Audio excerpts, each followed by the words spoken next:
Well, gun theft is becoming a more pressing issue in Madison, with statistics showing an increase of reports over the last few years in the city. Madeline O'Neill shares with us why there's renewed concern on campus at UW-Madison. Maddie? All right, well, we told you last month how data shows the majority of guns stolen come from vehicles.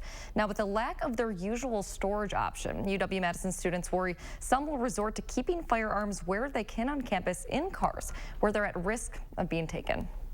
With hunting being such a big part of Wisconsin's culture and things like that, you still want to be able to do it while you're in college. So Dane Fetterman knew he was in the right spot when he found UW-Madison's Badger Hunting Club, bringing new hunters together with the more seasoned. Hunting's always just been something I've really enjoyed, with just the idea that you really have to have every detail right. Part of those details include the proper spot for your gun.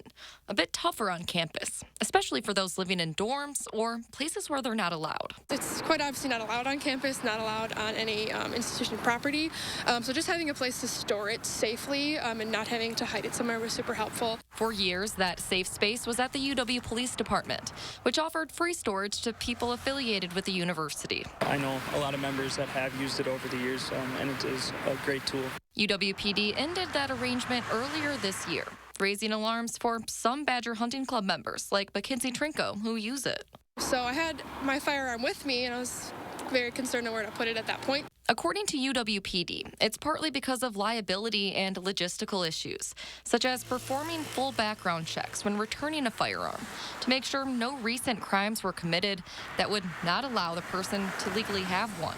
UW-PD also says not many other police departments offer this, and not many people used their service. They say on average about 1 to 2 people a year. It really is a great resource. It keeps us from just storing it in the trunks of cars, which obviously not very safe. Club members don't want any firearms falling in the wrong hands. Crimes happen all the time and gun violence happens all the time. I don't want me connected to any of that, rather my firearm. So.